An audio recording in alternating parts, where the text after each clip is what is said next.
of Chemistry.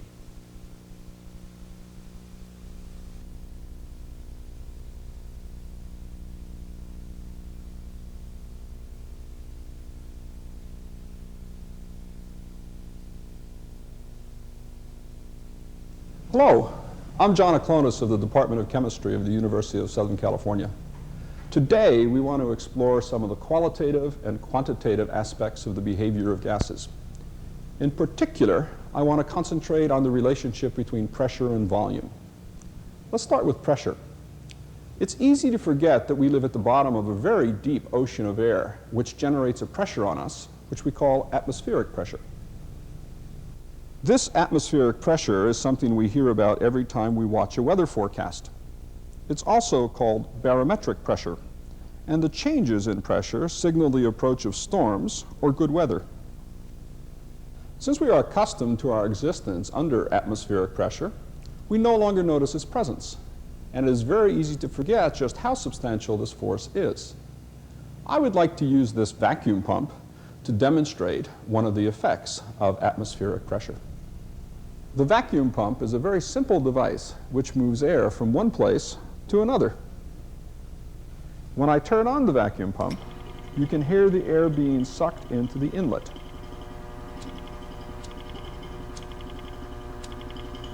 It is actually being expelled through the exhaust here. Let's now look at this 5-gallon steel drum. It's really quite strong. It'd be very difficult for me to compress it with my bare hands, and moreover, I could stand on it.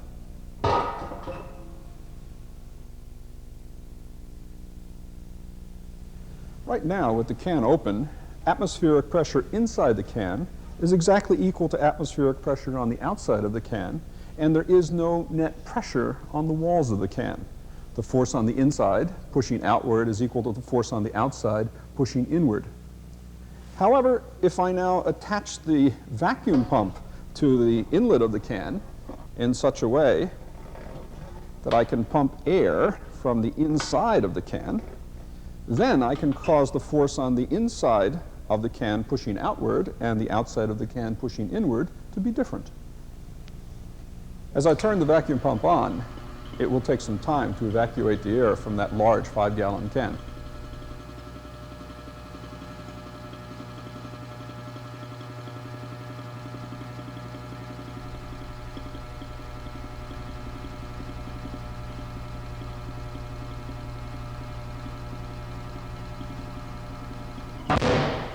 After some period of pumping, you see that a rather dramatic transformation occurs.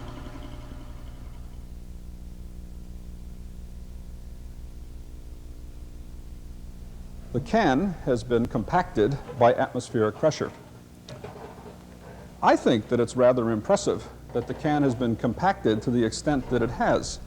It would certainly take considerable effort with a sledgehammer to compact it to the same extent. Once again, you shouldn't think that pumping the air from the inside of the can has caused it to collapse. Fundamentally, the collapse is caused by atmospheric pressure pushing on the outside of the can with no compensating force generated on the inside of the can. Well, now that we've seen that atmospheric pressure is really quite high, is it possible to measure this pressure? The answer is clearly yes, and it was first measured by Evangelista Torricelli in 1644. Atmospheric pressure is generated by the mass of air pushing down on us. Conceptually, we might devise an experiment to measure the weight of all that air. We're all familiar with one of the units of pressure, pounds per square inch. Now, how do we arrive at such a unit as pounds per square inch? Well, let's imagine a tube with a cross-section of 1 square inch extending up to the edge of the atmosphere, perhaps 20 or 30 miles. The weight of the air in that column would be almost 15 pounds. 15 pounds for 1 square inch of the Earth's surface. It is obvious, however, that this experiment cannot be done very easily. Torricelli suggested a simpler way to measure atmospheric pressure. Unlike our conceptualization, which utilized a mass balance, Torricelli suggested using a pressure balance. He argued that atmospheric pressure pushes down on the surface of this mercury, And in fact, if the mercury had any place to go, it would move under the force generated by atmospheric pressure. Suppose we had an absolutely empty glass tube that we could place on the surface of the mercury. Then, the weight of the air would press down all over the surface of the mercury, except for that little area where the tube shielded it from the air pressure. As a result, the mercury would rise in the tube. How high? Well, just high enough such that the pressure generated by the mercury column pushing down on the surface of the mercury would equal the atmosphere pushing down on the surface of the mercury. Now the problem is how to get a completely empty tube. In 1644, Torricelli didn't have a vacuum pump, but he was a very ingenious individual. He suggested that if he filled the glass tube completely with mercury and then inverted it in a pool of mercury, the pressure balancing condition would be established. And what would be above the mercury in the tube? Nothing. Let's build a Torricelli barometer. The first step is to fill this tube with mercury. You've probably heard that mercury is a poisonous material. That's true. Metallic mercury, however, is not really very poisonous at all, and that is the form of mercury that we have here. As long as one works with metallic mercury in a well-ventilated area and avoids prolonged exposure to the mercury, there's no problem whatsoever. Mercury compounds, however, are very poisonous and must be treated with extreme caution. I'll add some of the mercury from the major pool in the Petri dish to this Erlenmeyer flask. Then, using a funnel, I will begin to fill the tube. Having done this experiment before, I know that the glass tube that I'm holding in my hand will actually be long enough to serve as a Torricelli barometer. I'm going to stop just an inch or so short of the top of the column. And if you look very closely, you'll see that as I filled this column of glass, I've actually trapped little air bubbles. I'm going to collect those air bubbles now by moving the mercury column in the following way. And we're collecting most of those air bubbles. Now, back again. And I hope we will have done a pretty good job in completely filling the tube with mercury.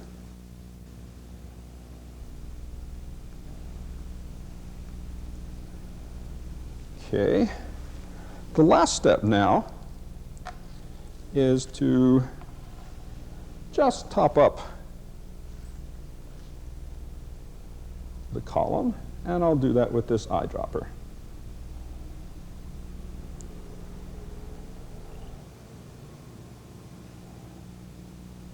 There we are. That's awfully close. Fine. Now I'm going to cap the end of the column with my finger, and I'll have to do this reasonably quickly. Invert the tube into the pool of mercury. There we are. As you can see, there is a column of mercury in the tube, but it does not rise all the way to the top.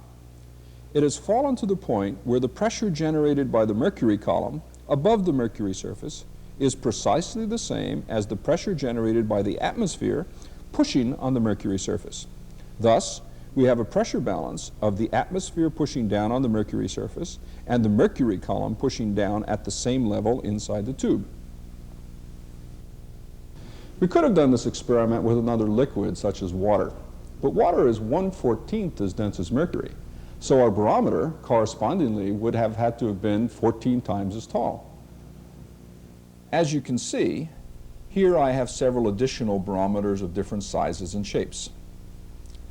Since the Torricelli barometer is a pressure balance, the heights of the mercury columns in all of these tubes are identical. Just as the height of the mercury in the tube doesn't depend on the size of the dish holding the mercury, the height of the column of mercury does not depend on the shape or diameter of the barometer tube. Let's now actually measure the pressure using this meter stick. We find that the pressure is 75.8 centimeters of mercury. Standard atmospheric pressure is defined as 76.0 centimeters of mercury, or 760 millimeters of mercury, or 760 torr, named in honor of Torricelli.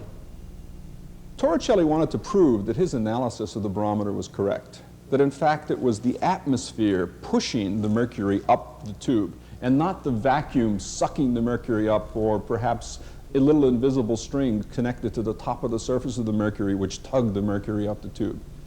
In the 1600s, people believed that such strings might actually exist. To show his analysis to be correct, Torricelli took one of his barometers to the top of a tall mountain. He said that the weight of the air pushing on the mercury pool at the top of the mountain would be diminished. Thus, the height of the column of mercury supported by the atmosphere would also be diminished. We have also done this. First, we went to the steps of the Colorado State Capitol in Denver, where the altitude is 1 mile, or 5,280 feet, above sea level. You can see that the height of the column of mercury in the tube here is substantially less than it is at sea level. We decided to go even higher in altitude, to the top of Berthoud Pass in Colorado, which is almost 12,000 feet above sea level. During a snowstorm, the column is difficult to see, but if you look closely, you can see that it is even shorter than at 1 mile above sea level.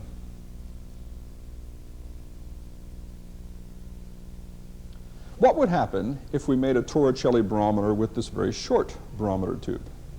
If our analysis is correct, atmospheric pressure should be substantial enough to push the mercury column all the way to the very top of the tube. Let's see. Looking carefully, we see that there is no void space at the top of this short tube. The force of the atmosphere is sufficient to push the mercury column all the way to the top of the tube. One additional experiment is really interesting here. Suppose we were able to diminish the atmospheric pressure pushing on the mercury surface. If we were able to diminish it far enough, and if our analysis of the way the Torricelli barometer works is accurate, we would expect the level of the mercury in the tube to fall. Let's see.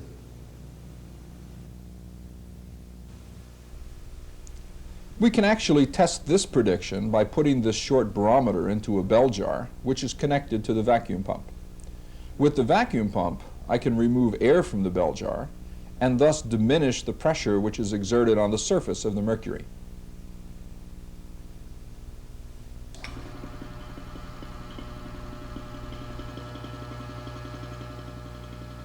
We're now pumping air out of the bell jar,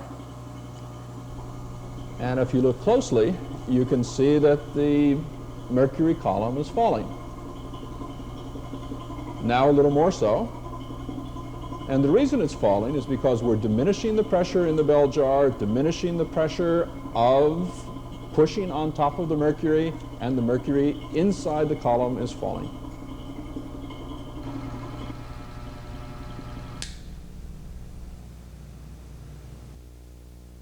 As I let air back into the system, the height of the column really does rise.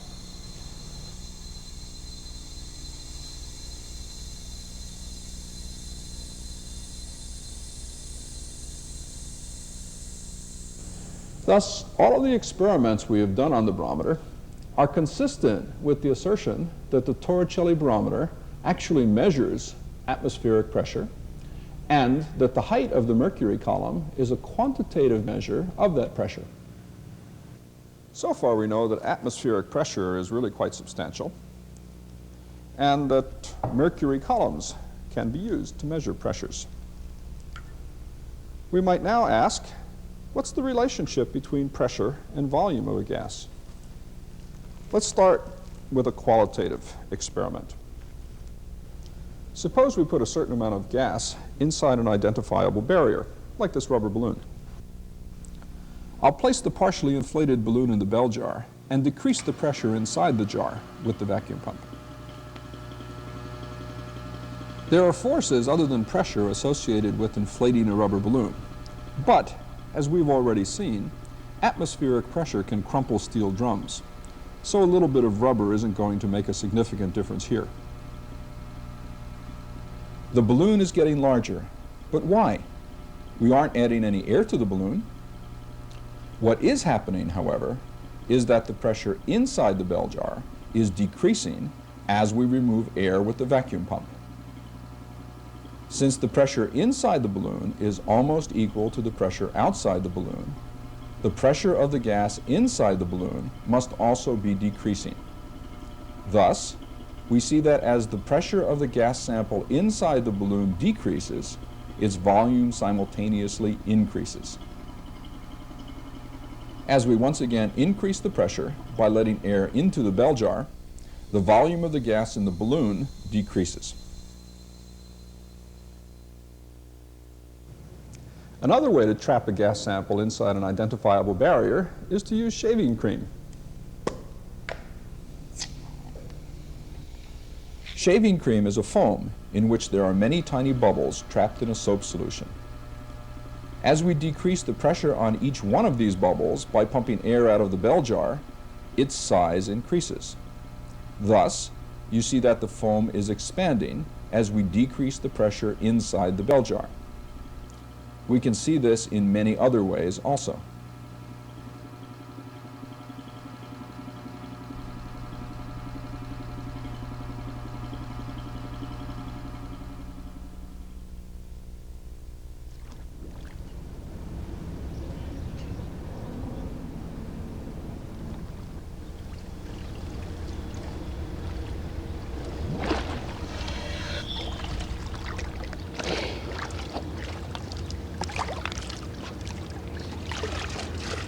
Here we are at the McDonald's swim stadium of the university, and now we're going to use water to increase the pressure on a gas sample.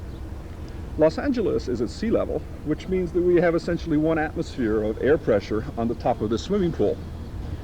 Since water is so much denser than air, submersing an article beneath the surface of the water causes the pressure that that article experiences to increase very rapidly. For example, if I took an object and submersed it under 30 feet of water, that object would feel 2 atmospheres pressure, 1 from the air and 1 from the water. This swimming pool isn't 30 feet deep, so I can't show the effect of 2 atmospheres pressure, but it's 18 feet deep, and I think the effect will still be reasonably noticeable. Let's consider this soda bottle. When I place the neck underneath the water, a certain amount of gas is trapped in the bottle. As I begin to submerge the bottle, the pressure on the inside and the outside is able to equilibrate because water can flow into the neck of the bottle. As I dive to 18 feet, you can see that about 1/3 of the bottle is filled with water, showing that the volume of the gas decreased by about 30%.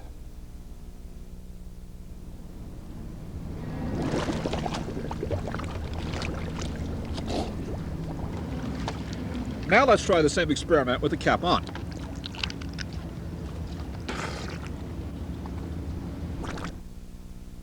When I submerge, the bottle collapses. With the cap on the bottle, the volume of the gas sample inside the bottle could not change by allowing water to flow into the bottle. Nevertheless, the increase in pressure was great enough to cause the bottle to collapse and thus to actually change the volume of the gas, and indeed the bottle itself, in response to the increased pressure. This is exactly what we saw earlier, where the steel drum was compressed by the external pressure being higher than the internal pressure.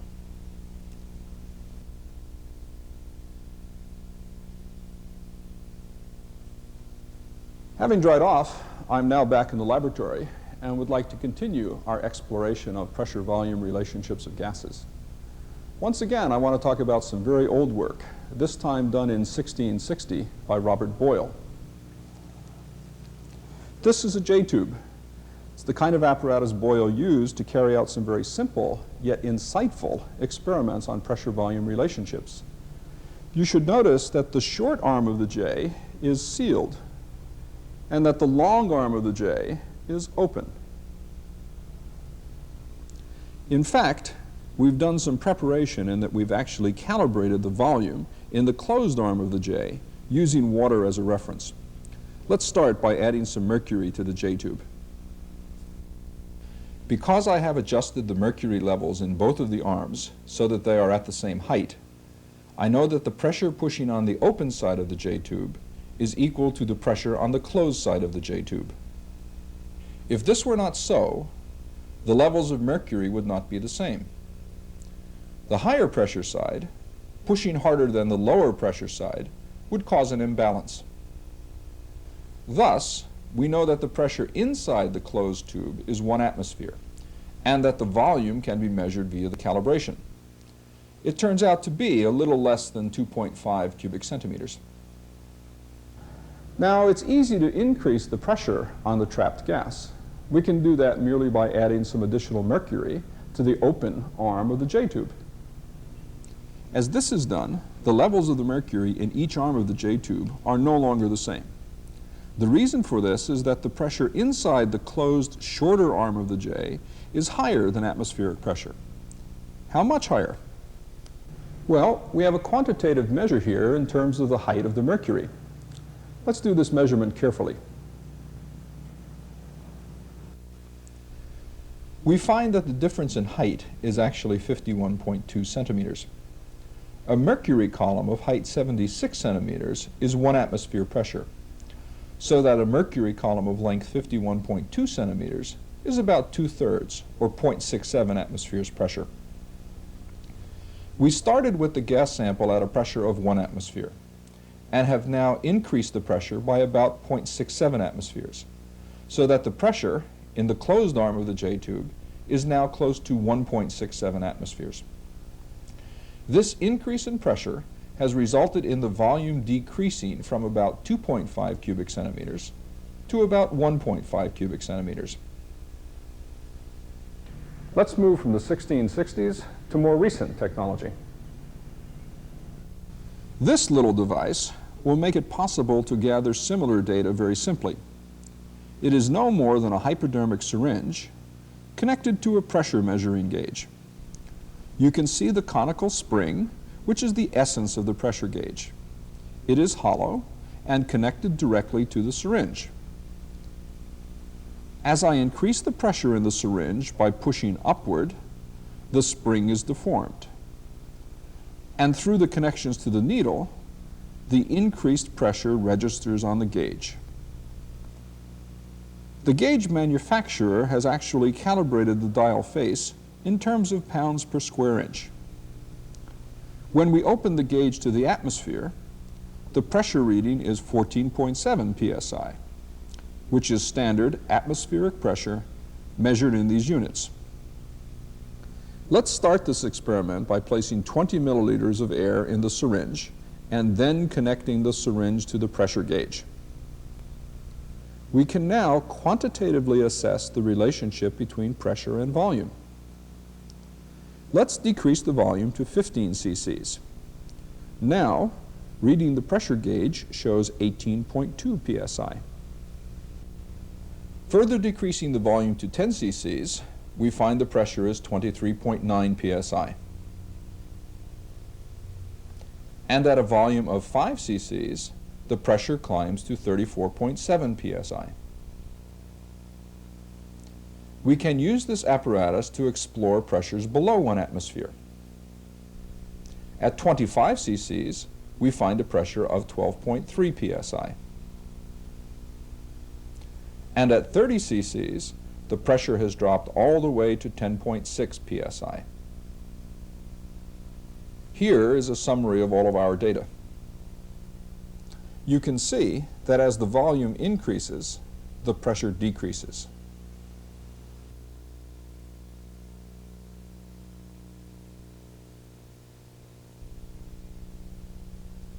This experiment, like many experiments, is just a bit more complicated than it seems.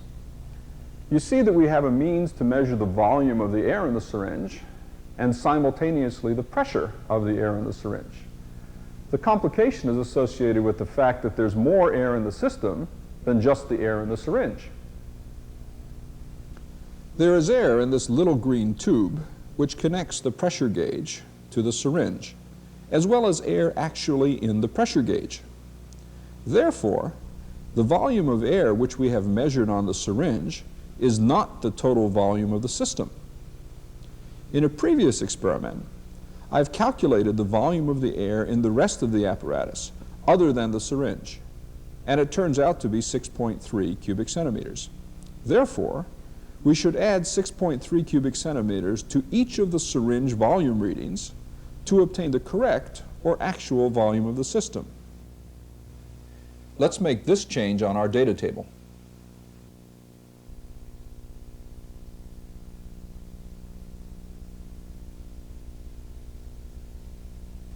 Here's our corrected data.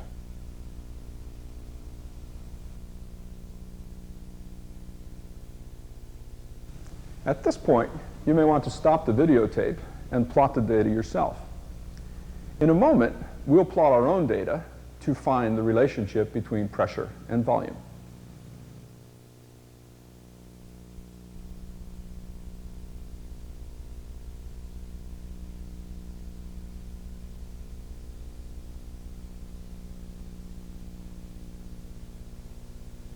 It's often much easier to see trends from data presented in a graphical fashion rather than from data presented in a tabular form. In this plot of our data, the smooth variation of volume with pressure is clear. To take our analysis one step further, it would help if we could write an equation expressing this variation. Although we could go to mathematics texts and find equations of the form which would fit this curve, an alternate approach is more generally taken. Since we're all very familiar with the equation of a straight line, y equals mx plus b, we might ask if there isn't some way to plot our data such that it will take on the form of a straight line. This is often done via trial and error. Here you see we have plotted pressure versus volume squared, and no straight line results. On the other hand, if we plot pressure versus the reciprocal of volume, a very nice straight line results indeed. Applying the equation of a straight line, y is pressure, 1 over v corresponds to x, and the slope is a constant which can be easily measured. What is particularly important in this presentation of the data is that the y-intercept is 0, since the extrapolation of the data proceeds through the origin. Thus, our equation becomes p equals some constant over v, or just pv is a constant. To prove this once again, let's add a column to our data table for the product of pressure and volume. You can see that this value remains sensibly constant. You should recall that this experiment was done with a fixed amount of gas at essentially constant temperature. The pressure-volume relationship we observed was originally discovered by Robert Boyle in the mid-1600s and now bears his name. Boyle's law states that the product of pressure and volume for a fixed amount of gas at a constant temperature is a constant. I hope that you found this presentation both interesting and informative, and that you will take notice of other examples of Boyle's law in everyday life.